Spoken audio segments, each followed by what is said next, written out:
The Chair would now recognize the gentleman from Washington, Mr. McDermott, for 5 minutes. Without objection, so ordered.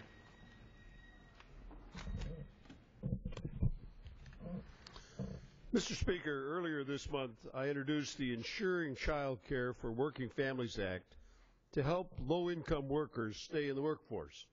My bill creates a guarantee of federal child care assistance for children up to the age of 13 in families with incomes of up to 200% of the federal poverty level.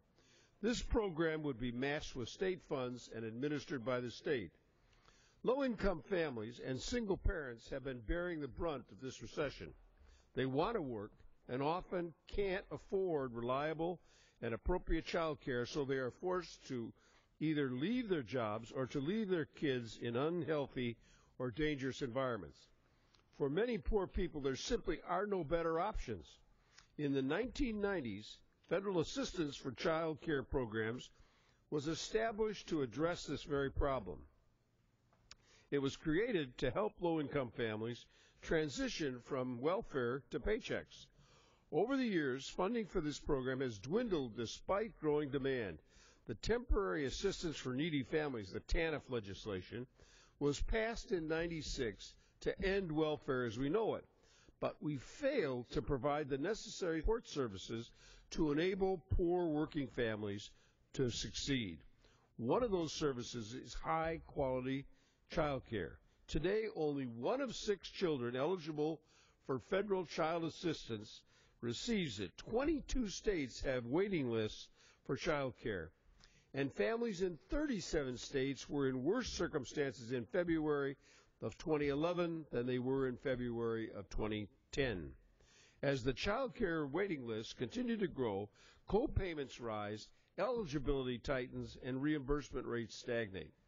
After 3 decades of wage stagnation in this country, with paychecks failing to keep up with the cost of health care, housing, and education, child care has become an unaffordable necessity for too many Americans.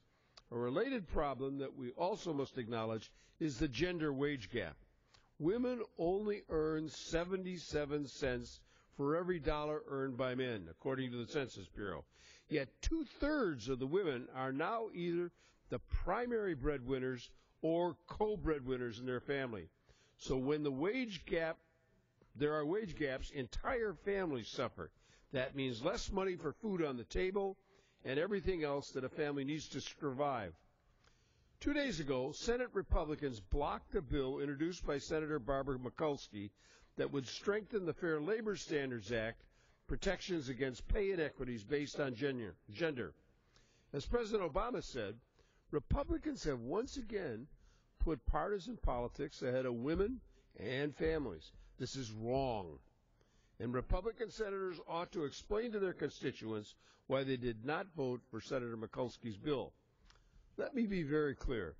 Equal pay for equal work isn't just a woman's issue. It's a family issue. And for the millions of American women whose families depend on their earnings, reliable child care is vital. It's time to level the playing field for working women. I urge my colleagues to support H.R. 5188 so that all parents, particularly working women, have the child care they need to stay on the job. I yield back the balance of my time. The gentleman yields back the balance of his time. The Chair would now recognize the gentleman